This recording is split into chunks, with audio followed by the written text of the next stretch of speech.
The first ship cracked the moon, the second made the sun flicker. They had never heard of humanity, not in the databanks of the Okari emissary worlds, not in the war chants of the Kravith blood choir, not in the endless tomb ships of the Varn Dominion. No records, no emissaries, no warnings, until 6 minutes before extinction.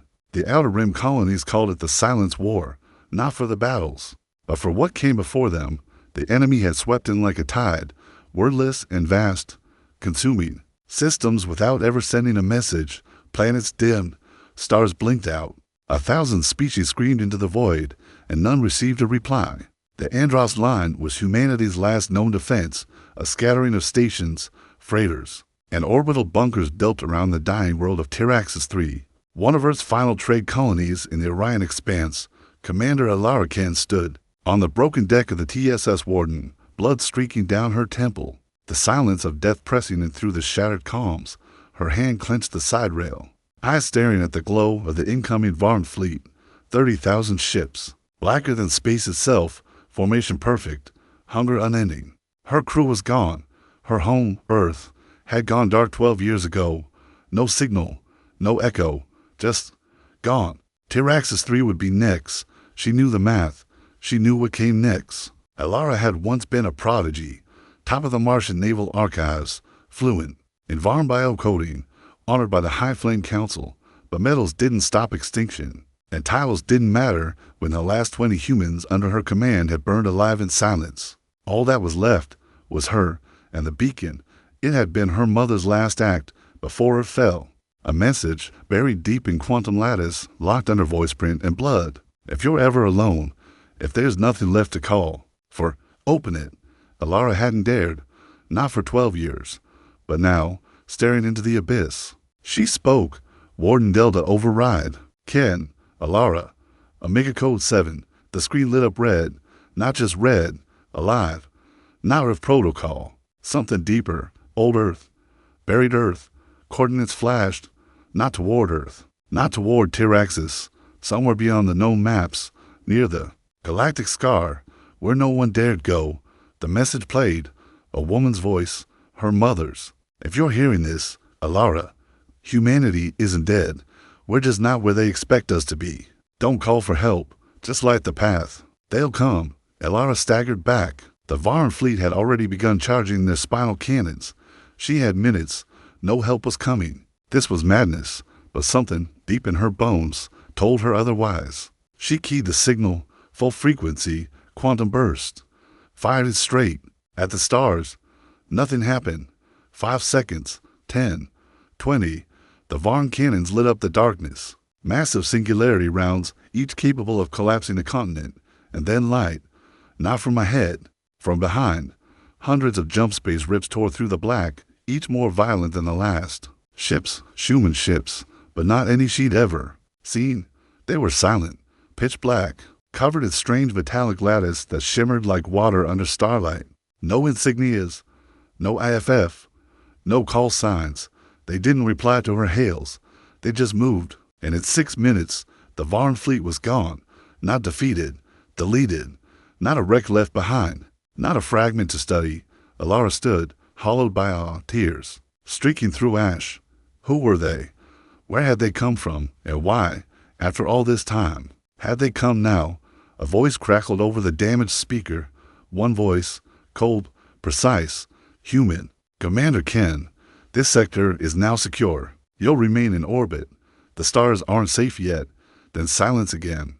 She dropped to her knees, not because she was afraid, but because for the first time in 12 years, she hoped. They didn't conquer for resources. They didn't speak, negotiate, or gloat. They only erased. The Varn were never understood, not by the Keth empires they flattened in days, not by the twin hive worlds of Silvari, whose last broadcast was a child scream translated into 7 languages. The Varn had no culture, no demands, just motion, black and constant.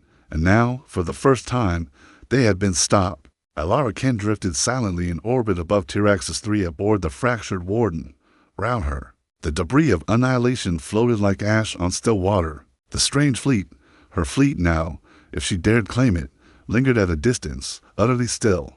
Weapons cold, hulls darkened like iron tombstones against the stars. no banners, no recognition. Only one ship had acknowledged her, a towering, wedge-shaped craft that hovered above the planet like a blade held just before the strike. Its name was never spoken, but her scans had picked it up. Edna 1. No database recognized it. Its AI core registered as non-existent. Alara's comms station sparked intermittently. She tried hailing again. Unidentified human vessels. This is Commander Alara Ken of the TSS Warden. I am requesting command status clarification. Who are you? Where did you come from? Silence.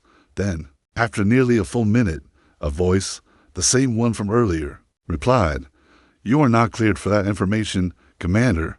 Her fist clenched. I was the last line between humanity and extinction. I've watched entire systems go silent. If you're human, if you're real, I deserve to know. Another pause, then something different. A sigh. The voice softened. They call us the Oblivion Core. We were made for one purpose, to remember what the galaxy forgot. We're not from Earth. We're what came after. Alara froze. After Earth. But the signal went dead. After Earth. What did that mean? The answer would come not from words, but from motion. A deep tremor pulsed through her ship, a distant gravitational wave. In the edge of her screen, a distortion curled space-like, heat over metal, then another, and another. Not Varn's ships, worse. A color. One of the machines that Varn used to cleanse life entirely. 10 kilometers of living black alloy, wrapped around a rotating gravitational singularity, flanked by bioharvest. Tentacles the size of city blocks. Colors did not enter battle. Colors ended planets. Teraxis 3's orbit fractured. Moons cracked. The planet's gravity warped. The color had locked the system, and still, the silent fleet did not move. Do something, Alara whispered. For the love of all we. Lost move, but the Oblivion Core ships remained still. No activation, no counter-strike. She stared at the monitors as her own world prepared to be devoured. Then something inside her broke. Not from fear, from fury. 12 years she had held the line. 12 years since Earth vanished. 12 years of screaming into the dark with no answer. And now that someone had come, they would watch. She stormed toward the command uplink, flicking on every emergency code she had, routing it all to the Oblivion flagship. Her voice cracked with rage. I don't care what secret mission you're on. I don't care who you were made by or what you remember. We are still here. We're bleeding, dying, and if you think watching from the dark is all that's left of humanity, then you've already become the thing we were fighting. No response. She slumped to her knees, breath shallow, heart pounding. Outside the window, the colors maw open, a swirling violet storm, hundreds of kilometers wide, began forming, its core focused on Teraxis 3's last living cities. Then, a flicker, the Edna 1 moved, not fast, not aggressive, just forward. The other ships followed, as one. Alara crawled back to her chair, eyes wide. She watched as the Oblivion fleet engaged the color not with missiles, not with cannon fire, but with wounds. Their weapons didn't fire at the enemy. They tore holes in reality, bypassing matter, striking the physics beneath. The color roared, not through sound, but in gravitational pain. It writhed, collapsed, folded in on itself. 30 seconds, gone. Teraxis 3 was safe again, and still, they said nothing. Alara stared at the screen, her breath fogging the cracked glass. They had won again, but not for her, not for Teraxis. Something bigger was coming, something they were truly waiting for. In her bunk, she found the old data crystal, the one her mother had encoded with Earth's last transmission. She hadn't opened it in over a decade.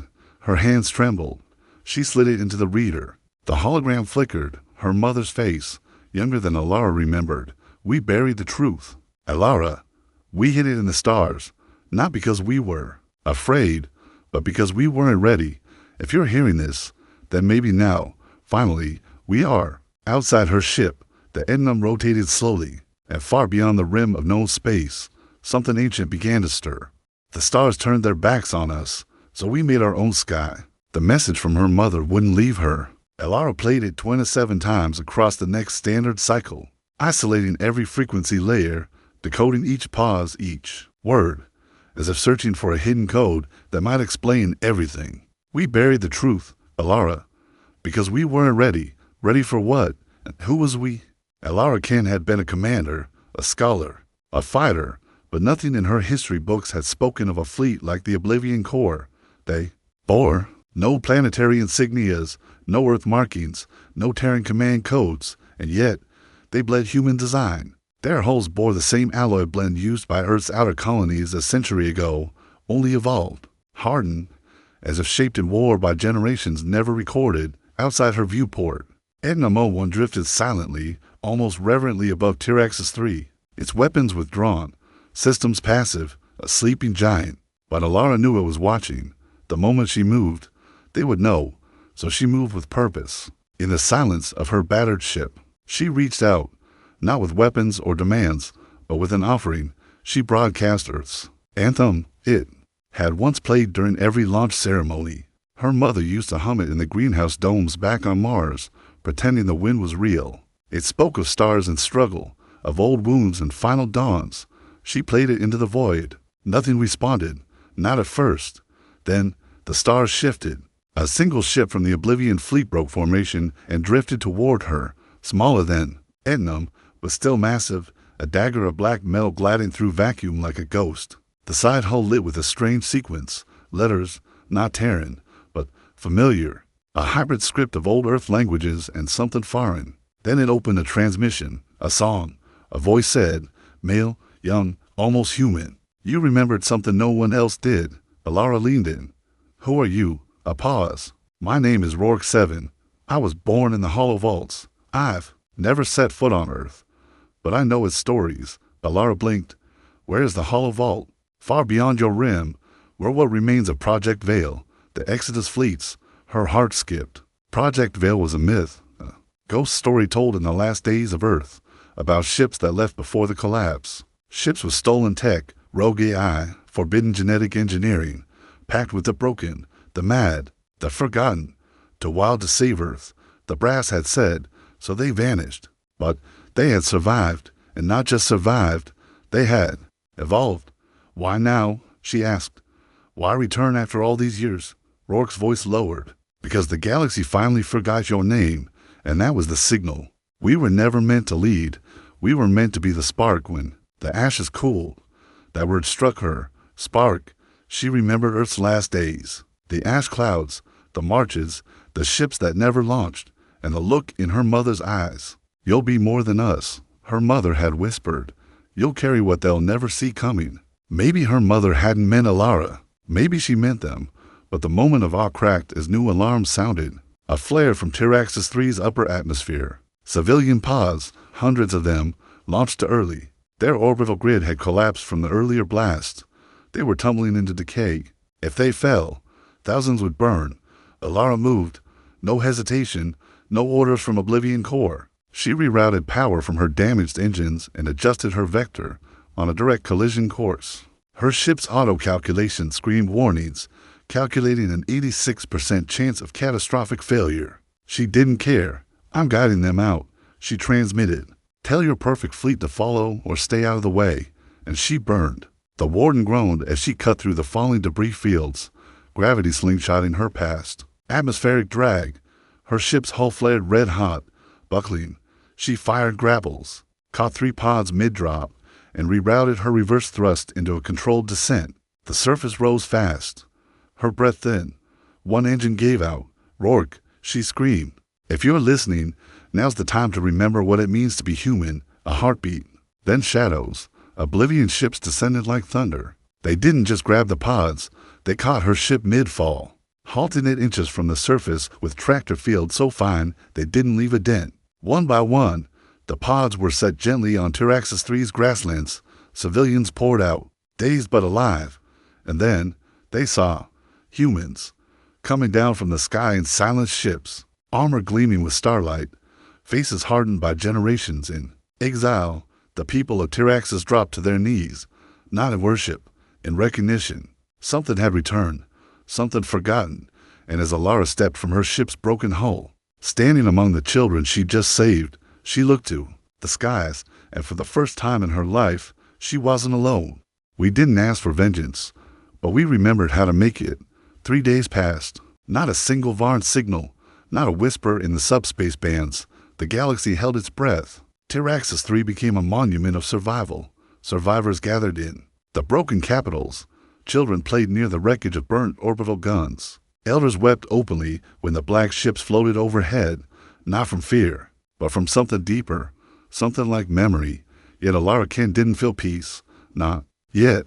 She stood alone at the edge of the crumbled warden's command deck, looking out as the strange soldiers from the Oblivion Corps moved through the settlements. Their armor shimmered like obsidian oil. Their movements were precise, not robotic, but disciplined in a way that felt alien. They didn't speak unless spoken to, and when they did, their words carried weight like stone. They helped, rebuilt, distributed rations, restored power grids in minutes, but always from behind. Mirrored helmets, no smiles, no comfort. They were ghosts of a war humanity had never known it was still fighting. Rourke 7 appeared at dawn. No shuttle, no escort, just a soundless figure walking up the broken hill toward her command post. Alara folded her arms. Didn't know ghosts like fresh air. Rourke removed his helmet. He was young, too young, barely 30, if she guessed right, but his eyes were ancient, not weary, not broken. Still, we don't like it.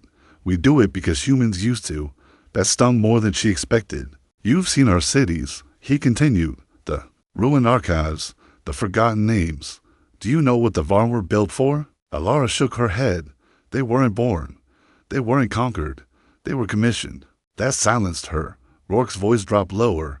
1,000 years ago, during the last expansion age, an alliance of core worlds created them. The Varn were a failsafe, an extinction protocol, to be unleashed only if a galactic civilization surpassed containment. They were programmed not just to kill, but to erase memory. When Earth disappeared, it wasn't because we died. It was because our name was removed. Alara felt the blood drain from her face. No one remembered Earth, because something made them forget. Rourke nodded. We call it the Great Redaction. He tossed her a data crystal. We recovered. This on a dead world near the Cygnus Veil. It's what's left of Earth's last long-range probe. Alara slotted it into her terminal. Maps flickered across the screen. Systems she'd never seen. Time-stamped archives. Thousands of Terran ships marked as lost. Colonies labeled decommissioned. Entire armadas flagged as scrubbed. Each entry ended with the same Varn glyph, a deletion code. Her voice cracked. How many did they erase? Rourke looked into the distance. Too many, but not all. Suddenly, the alarm screamed. From every channel, Alara turned to the display, and her stomach dropped. A fleet, not Varn. Worse, the Acheran ascendancy. Once allies of Earth, they had shared water on Europa, fought alongside Terran fleets during the Bio Wars. But now, 100 Acheran dreadnoughts pierced into Tyrax's airspace, their shields shimmering with betrayal. Alara snarled. Why the hell are they here? Rourke's face was stone. The Acheran were one of the redaction architects. They sent the Varn. Now they've come to finish what their machines couldn't. The Acheran commander transmitted a signal. Her face was regal, cold, wrapped in ceremonial bone veils. Unregistered Terran vessels. You are in violation of collapse. Protocol for 7B, your technology is heretical. Your people, outlawed, stand down and submit to erasure. Alara laughed, not out of humor, or rage. She stood before the screen and answered with every scar she'd earned. This is Commander Alara Kent of the Terran Skywatch. This is human. Space. And we don't erase what we remember. She cut the transmission and the sky lit up. Acheran dreadnoughts opened fire, not with missiles, but planet crackers designed to boil oceans. Alara screamed into the channel. All civilian shelters to deep bunkers. Oblivion Core. Full mobilization. Don't let them touch this world. The black ships moved, faster than anything Alara had ever seen. They didn't fire first. They unfolded, hulls split open like steel flowers, revealing weapons not made for war, but vengeance. In the first 30 seconds, 20 dreadnoughts vanished. Not exploded, not disabled. Gone. Erased. In reverse, as if history itself had been undone around them. Alara watched it all unfold. Unable to move. This wasn't war. It was correction. But the Acheran had numbers. A second wave of warships emerged from subspace, hundreds strong. One breached the atmosphere and dropped kinetic rods toward Tyrax's largest city. Alara ran for the comms chair, shouting coordinates, but before she could finish, something massive roared overhead. Etna 1. It descended like judgment, eclipsing the sun, and from its underbelly, It released a sound, not a weapon, a tone, a deep resonance that cracked the falling rods midair, suspended them, and then atomized them. Rourke stood beside her, quiet. This is what they feared we become, and now we have.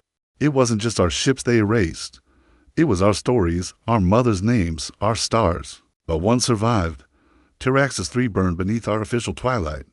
Fires in the distance. Shattered city spires. The air reeked of ozone and scorched alloy. But Alara Kent stood unshaken in the center of a planet that refused to fall. The Acheran ascendancy, once Earth's allies, had turned their warships on the last Terran refuge. But they hadn't expected the Oblivion Core. They hadn't expected ships built from silence and memory. They hadn't expected survivors. And they certainly hadn't expected what came next. In the hours after the battle, Rourke 7 called a gathering, not in orbit, but on the ground, in the ancient crater plains where the sky still bled violet from the aftershocks. 7 black ships descended. Their hulls shimmered with code, some of it human, some unreadable. Alara arrived in torn armor, her sides still bruised from the kinetic pulse wave. She stood among the high-ranking remnants of Tyrax's leadership, engineers, bunker captains, and old resistance fighters too. Stubborn to die, Rourke stepped forward with something in his hands. It looked like a weapon, but it pulsed like a heart. This, he said, is the last unbroken signal core from Earth's deep vault network. A hush fell. The Tyrax's survivors didn't speak. They remembered. Earth's vaults were legend. A web of quantum anchors buried across the planet, designed to store not data, but identity.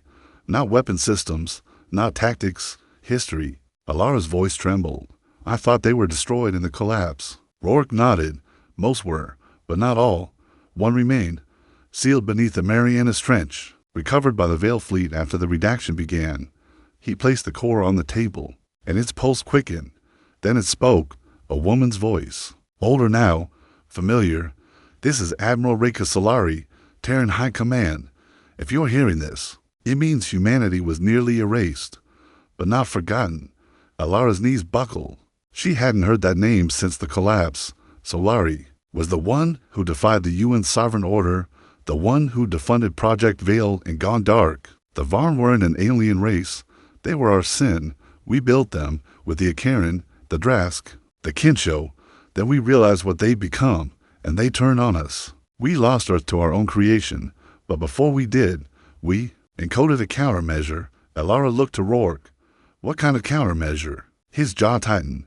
Not a weapon, a message, a psychic imprint, not meant to destroy the Varn, but to wake them up. We called it the Reclamation Protocol. Suddenly, a deep thrum filled the air, a low frequency that trembled bones, bent trees and pulled clouds into spirals from the distance. They came, not ships, Varn, 6 of them, alone, unguided, black like void glass, drifting low across the landscape in eerie silence. Every gun on the plains rose, but Rourke raised his hand. Don't fire. Alara's instinct screamed. They wiped out entire galaxies. They were programmed to. But what happens to a program when its memory is restored? The vault core pulsed again. Light surged from its base, and for the first time, the Varn hesitated. One stopped mid-glide. Another shuddered, twitching as if trying to breathe. The voice of Solari returned. We encoded every genocide, every planet, every life taken. We loaded it into the Reclamation Protocol and buried it where the stars couldn't find it. But if even one Varn remembers what it's done, it will fall apart. Their minds weren't built to contain guilt.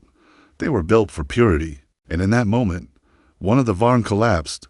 It didn't explode. It folded inward, crying in silent code, dissolving into dark glass and heatless flame. Then a second, then a third. Rourke didn't flinch. They're not machines anymore. Not fully. They're neural constructs, and if they remember being us, they can choose to stop. The last Varn floated still above the plains. It looked at Alara, not at her weapons, not at her armor, at her eyes. A flicker of something passed between them. Recognition, and it left, into the sky, not to regroup, to mourn. Alara turned to the survivors. We have a chance, not just to fight, to undo what they became. One of the bunker captains spat. And what? Wait while they decide if they feel bad enough. No, she said. We remind them. We show them. We become louder than their silence. Rourke placed a hand on her shoulder. Then we give them a name again. Not Oblivion Core. Not exile. Terran remnant. Alara looked up at the fleet above, at what was left of humanity in the dark, and for the first time, she didn't feel small. She felt seen. We thought survival was the goal, but survival is just silence if no one remembers your name. Above the plains of Tiraxis 3, the black-armored Terran remnant ships moved with purpose, less like a fleet and more like a choir, harmonized. By memory, grief, and intent, the surviving Varn had vanished into deep space. Shaken by the awakening signal, the Akaran, broken, scattered. Their command vessel now orbiting as a lifeless hulk, a monument to betrayal. But silence never lasted. Long in this galaxy, and Alara Ken could feel it, the tension tightening. Like a storm waiting for breath, she stood in a subterranean chamber below the plains, the memory core vault, recently uncovered by the remnant scanners. Its walls pulsed with archaic Terran code, lattices of light spidering across steel veins, humming with secrets long buried. Rourke 7 stood beside her, his face pale beneath the flickering light. This was Earth's final signal relay. Everything they tried to save before the collapse was copied here. Not just records, voices, personal logs, songs, family trees. He activated a console. The chamber flickered to life. Thousands of translucent figures emerged, suspended in stasis. Older citizens, children reading bedtime stories, lovers saying goodbye, soldiers recording last messages they never thought would matter. One woman's voice rang out above the others. If they're hearing this, Reka, promise me they'll remember us. Alara whispered, that's my mother. The AI crystal in her palm confirmed it. Admiral Ken, a rebel, a traitor, according to the official records, now, unmistakably, a savior. But there was no time to absorb it fully, because in that moment, the galaxy screamed. Across every remnant channel, across ancient comm bands, unencrypted subspace frequencies, even planetary broadcast towers, a single, terrible symbol burned. She and then, a voice, not Varn, not a Karen, something worse, the final archivist, has been awakened. The void will be restored. Rourke's face drained of all color. No, it's not the Varn. It's the source, the one that built them all. Alara turned slowly. There's more. He nodded. We always thought the Varn were the weapon, but they were just tools. There's something deeper, something that oversees redaction from outside normal space-time. He turned to the vault walls, activating emergency relays. We call it no prime. It doesn't kill. It unthreads you. From causality, even the memory of you dies. Alara's voice dropped to a whisper. And it's coming here. Rourke nodded. It knows we've remembered. And for the first time in 1,000 years, it's afraid. Above Tiraxis, the sky bent. A single tear in space, pulsing like a living scar, opened just beyond the moon. The light around it dulled. Ship ceased functioning. Time distorted, audio feeds skipping backwards, heat maps flickering like candlelight. And from that scar, no prime emerged. It was not a ship. It was not even a being. It was absence, given form, a negative shape outlined only by the things it devoured around it. Satellites blinked out. Stars vanished behind its form. The remnant fleet activated full battle readiness, moving into a defensive sphere above Tiraxis. But they didn't fire, because they knew weapons would do nothing. This was no war of firepower. This was a war of existence.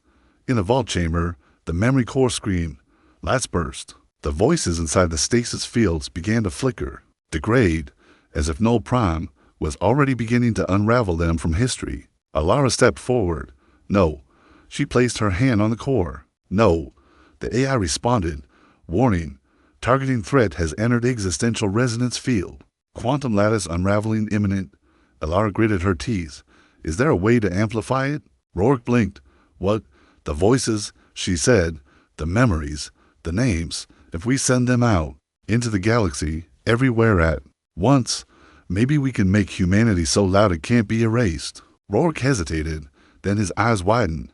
Broadcast it, past the rim, bounce the signal through every remnant ship, every vault, every civilian comm relay. Make us impossible to forget. They both moved. The chamber flooded with golden light as the relay towers came online. In orbit, the Terran remnant fleet shifted. Every ship opened its transmission gates.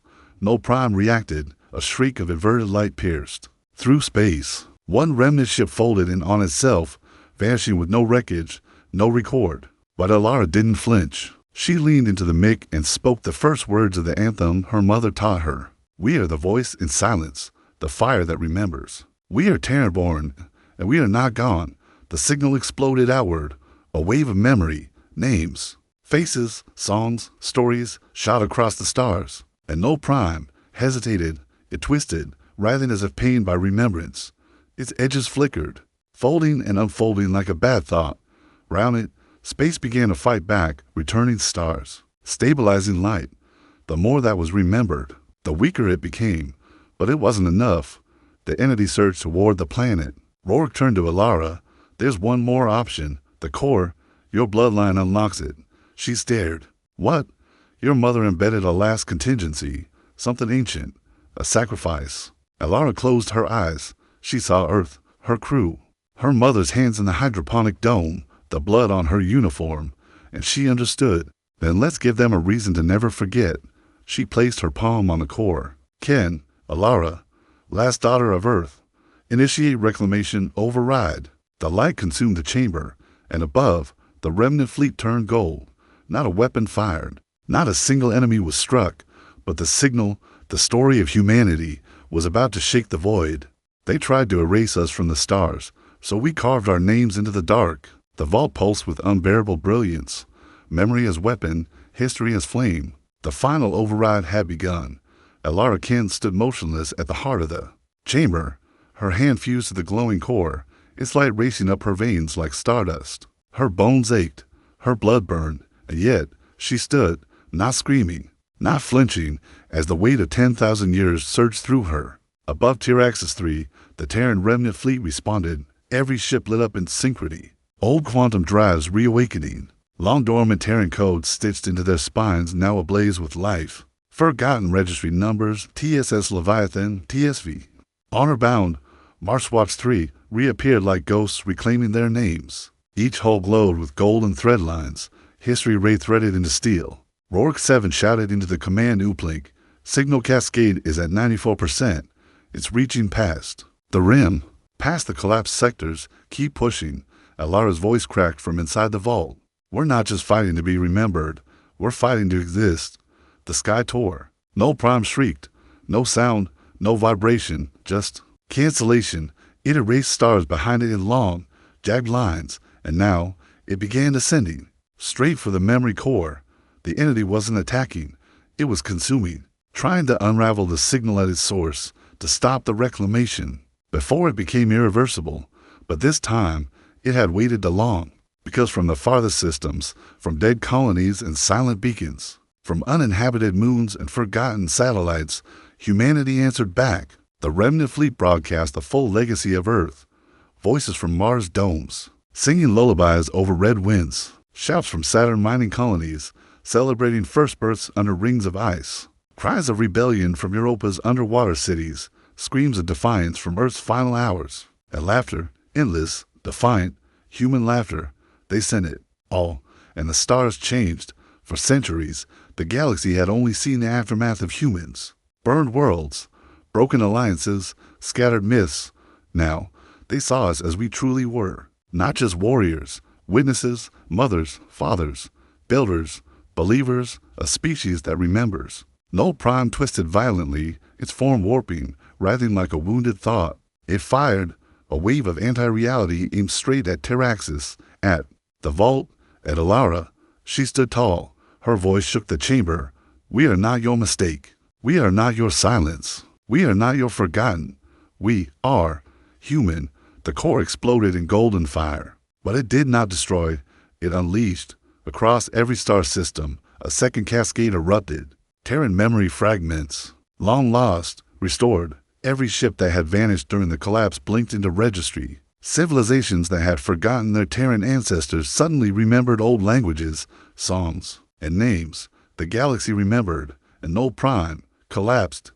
Its body fractured, not in metal, in logic, like a lie exposed in the presence of truth. It tried to retreat, to silence the wave, but the remnant didn't allow it. They advanced. Not with guns, but with memory lances. Data pulses carrying Earth's legacy like arrows tipped with fire. Each one struck no prime and made it scream. My daughter, whispered a voice, Admiral Ken. echoing through the core, her final message layered beneath Alara's override. This was never about surviving them, it was about outlasting their silence. One last pulse surged through the vault. Alara dropped to her knees, drained, and in orbit. Edna Mo-1, the great black flagship, split open. Inside it was not an engine, it was a seed. The last core of Earth itself, encoded with DNA, culture, species records, blueprints, books, oceans, dreams, the arc that had left before the collapse. It opened, and from its heart, golden particles drifted upward, embedding themselves in every surviving Terran ship, every alive vessel, every planetary archive. Humanity would never be forgotten again. Then, as Null Prime gave one last desperate shriek, the fleet sang a single, ancient Terran broadcast, one used only in Earth's darkest hours, a frequency known as the Morning Fire. It echoed across all channels, and Null Prime shattered, not in flames, in remembrance. Its form disintegrated, atom by atom, not because it was killed, but because it had no place left to hide in a galaxy that remembered. Rourke staggered into the vault, catching Alara before she fell. "Is it over?" she rasped. He nodded slowly. "Not yet, but for the first time, we're back." Above them, the ships of the Terran remnant drifted into formation, no longer ghosts, now messengers. And for the first time in 1,000 years, the galaxy began to whisper our name again. We didn't just survive the silence, we became the echo. In the weeks following the fall of Null Prime, the galaxy stirred as if waking from a fevered dream. Systems once locked under redaction flickered back into memory. Civilizations long thought extinct began receiving transmissions in dead Terran tongues. A forgotten anthem played across border stations and drifted through static on ancient relay buoys.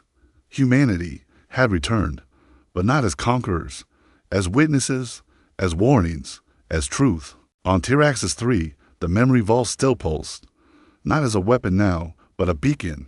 Golden threads of data rose from it like auroras, feeding the awakened signal outward endlessly. What had once been a tomb of stories now stood as the galaxy's brightest archive. Alara Kent stood before it one final time, her arms still wrapped in the pale scars left by the override. She wasn't the same woman who crawled out of a broken cruiser weeks ago.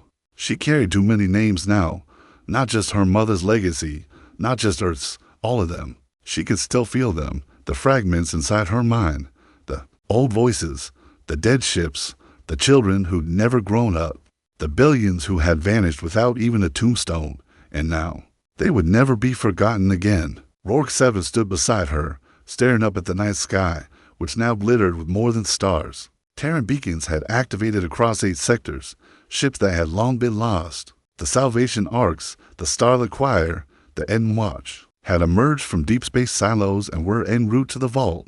The Terran remnant was no longer a rogue fleet. It was a people, and from the ashes of memory, a nation was being born. "You could lead them," Rourke said softly. "They'd follow you." Alara shook her head. "They shouldn't follow me. They should remember who they are." Rourke smiled. "Then name it." She turned toward the gathering crowd behind her, thousands from Tiraxis, remnant soldiers, salvaged AI frames, even emissaries from alien species once lost to the redaction. She raised her voice. "We were erased, not because we were weak, but because we refused to be tamed. We remembered the stars long after they forgot us. We carried our stories into silence, and we lit fires where nothing should burn. We are not survivors. We are the ones who, in forgetting, and from this day forward, we are no longer the Terran remnant. We are the reclaimed." The crowd erupted. Ships in orbit pulsed their lights in acknowledgement. Across the galaxy, old colonies began painting sigils from Earth's lost languages across their starports. And from the heart of the vault, a new message began broadcasting, not a cry for help, not a call to war, but an invitation to those who've been silenced, to those who remember Earth only in dreams, to those who were born in exile and fight in shadow, the reclaimed rise. And we remember you. Far from Tiraxis, in the ruins of the Acaran Ascendancy's deep archives, a lone alien archivist stared at the new signal flooding their channels. He watched footage of Earth's last children standing tall. He heard the voice of a mother, telling her daughter to be fire. He wept, and he marked his records.